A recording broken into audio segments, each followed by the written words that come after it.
Jason एक ऐसा killer है जिसे मारना मुश्किल ही नहीं बल्कि नामुमकिन था। सरकार ने बहुत मशक्कत के बाद उसे पकड़कर एक हाई सिक्योरिटी रिसर्च लैब में बंद कर दिया। जेसन एक ऐसा कातिल था जो बार बार मरने के बाद भी जिंदा हो जाता। इसलिए साइंटिस्ट ने फैसला लिया कि उसे परमानेंटली मारना तो इम्पॉसिबल है, मशीनों के जरिए उसके शरीर को जमा कर जरूर रोका जा सकता है। उधर लैब में एक गार्ड लगातार जेसन की आंखों से डर रहा था। जब उससे जेसन का यूं घूरना बर्दाश्त नहीं हुआ तो उसने एक कपड़ा उठाया और जेसन के सर पर डाल दिया। उस वक्त डॉक्टर रोवन अपने बॉस से बहस कर रही थी। रोवन चाहती थी कि जेसन को जमा दिया जाए, लेकिन उसकी बॉस ने फैसला लिया कि जेसन को एक लैब में भेजा जाए ताकि उसके शरीर की अपने आप ठीक होने वाली ताकत को समझा जा सके और फिर वो उससे पैसे कमाएंगे। रोवन ने सीधे तौर पर कहा कि ये फैसला बहुत खतरनाक होगा। जेसन को मौका मिला तो वो फिर से किसी को मार सकता है, लेकिन उसकी बॉस ने उसकी एक न सुनी। कुछ देर बाद एक साइंटिस्ट और कुछ फौजी कमरे में दाखिल हुए। जब उन्होंने कपड़ा हटाया तो एक बेहद डरावना दृश्य उनकी आंखों के सामने आया। जेसन की जगह पे उस गार्ड की डेड बॉडी पड़ी थी और जेसन कहीं छुपा हुआ था। अगले ही पल जेसन छुप के बाहर आया और सब पर हमला कर दिया। उसने बिना दया किए सबको मारना शुरू कर दिया। फौजियों ने उसके ऊपर गोलियां चलाई, लेकिन जेसन पर इसका कोई असर नहीं हुआ। अब वो चेन्स और बाकी औजारों का इस्तेमाल करके सबको मार रहा था। जब लीड साइंटिस्ट भागने की कोशिश कर रहा था तो जेसन ने एक औजार उठाया और उसे भी मार दिया। रोवन उस वक्त लैब के बाहर थी और अचानक एक सोल्जर की बॉडी उसके सामने आकर गिरी। रोवन चिल्लाई और तभी जेसन उसके पीछे आ गया। रोवन ने फौजी की बंदूक उठाई और लैब के बाहर भागी। वहाँ उसने जेसन को पकड़ने के लिए एक जाल बिछाया। अब जेसन जैसे ही अंदर आया, रोवन ने वहाँ पड़े फर्नीचर को लात मारी और उस पर गोलियां बरसाना शुरू कर दिया ताकि वो पॉड के अंदर गिर जाए। फिर उसने तुरंत पॉड को लॉक कर दिया और फ्रीज करने वाली मशीन को एक्टिवेट किया। जेसन पॉड में फ्रीज हो रहा था, लेकिन फ्रीज होने से पहले उसने अपना हथियार दरवाजे से चला दिया और रोवन को छेद दिया। इस घटना से लैब में एक दरार पड़ गई और फ्रीज करने वाला लिक्विड बाहर आ गया। इस सब की वजह से आखिरकार रोवन को भी जमा दिया गया।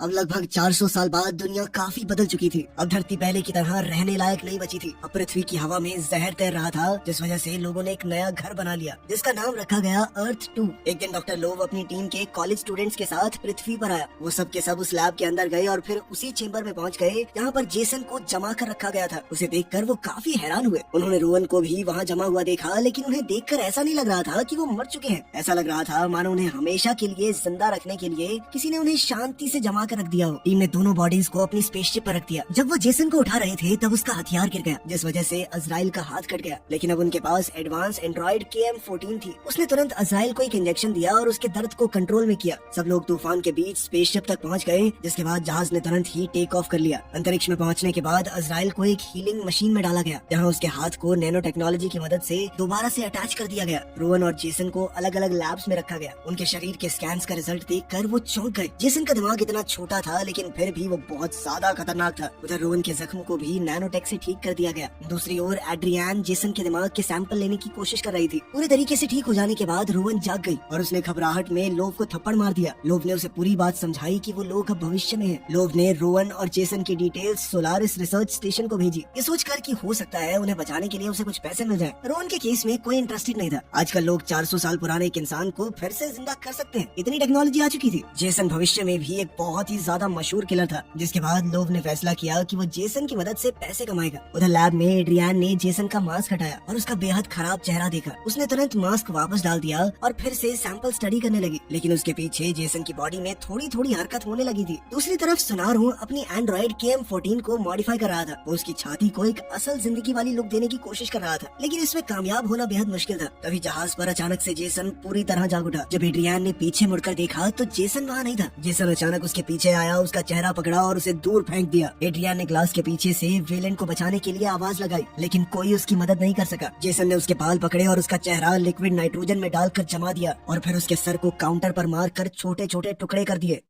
उसके बाद जेसन ने ऑपरेशन टेबल से अपना हथियार उठाया और एक नया शिकार ढूंढने निकल पड़ा। लोव ने रोवन को खाना दिया और ऐसा जताने लगा कि उसे तो जेसन के बारे में कुछ पता ही नहीं। रोवन ने पूरा सच बताया कि जेसन को मारना इम्पॉसिबल है। लोव ने रोवन को अपने बाकी स्टूडेंट से मिलवाया। यहाँ रोवन KM-14 को देखकर काफी इम्प्रेस हुई। तभी वेलेंट जेसन का हथियार लेकर आया, जिसे देखकर रोवन तुरंत घबरा गई। उसने पूछा कि जेसन भी इसी जहाज पर है क्या? लोव ने कहा कि जेसन मर चुका है, चिंता मत करो। जिसके बाद रोवन ने कहा कि मैं बिना प्रूफ देखे मान नहीं सकती। जब सभी लोग लैब 2 में गए तो उन्हें एड्रियान की डेड बॉडी मिली। चीफ ब्रॉडस्की ने तुरंत इमरजेंसी लॉकडाउन अनाउंस किया और सबको लैब 1 में छुपने को कहा। वहीं दूसरे कमरे में 2 स्टूडेंट थे जो एक दूसरे से प्यार करते थे। जैसे ही वो कमरे से निकलने लगे, अचानक जेसन दरवाजे पर आ गया। उसने बिना किसी वार्निंग के लड़के को तुरंत मार दिया। किंसा नाम की उस लड़की के चेहरे पर उसका खून गिरा और वो चौंक कर चिल्लाने लगी। जेसन ने लड़के की डेड बॉडी को घसीटना शुरू कर दिया और किंसा तुरंत मौका देखकर भाग गई। वो बाकी सबके पास पहुंचकर चिल्ला कर उन्हें बताने लगी कि क्या चल रहा है। अब ब्रॉडस्की को बहुत ज्यादा गुस्सा आ गया। उसने तुरंत अपने फौजियों को ऑर्डर दिया कि जेसन जहाँ दिखे उसे तुरंत खत्म कर दो। लेकिन लोव को ये अप्रोच पसंद नहीं आई। उसने ब्रॉडस्की से रिक्वेस्ट की कि जेसन को सिर्फ बेहोश कर दिया जाए, उसको मारना जरूरी नहीं है। चीफ को मनाने के लिए लोव ने कुछ पैसे देने की भी बात कही, जिसके बाद ब्रॉडस्की उसकी बात मान गया। लेकिन सिर्फ उसके मुंह पर, अंदर ही अंदर उसने अपनी टीम को वही ऑर्डर दिया कि जहाँ जेसन दिखे उसे मार डालो। डैलिस नाम का एक फौजी एक अंधेरे कमरे में दाखिल हुआ। वहाँ उस पर अचानक से एक बड़े मॉन्स्टर ने अटैक कर दिया। डैलिस ने तुरंत उस पर गोलियां चलाकर उसे गिरा दिया। फिर एक दूसरा मॉन्स्टर उसके पीछे आया, लेकिन इस बार डैलिस समय रहते बच नहीं पाया। लेकिन अभी भी उसकी किस्मत अच्छी थी, क्योंकि इजराइल ने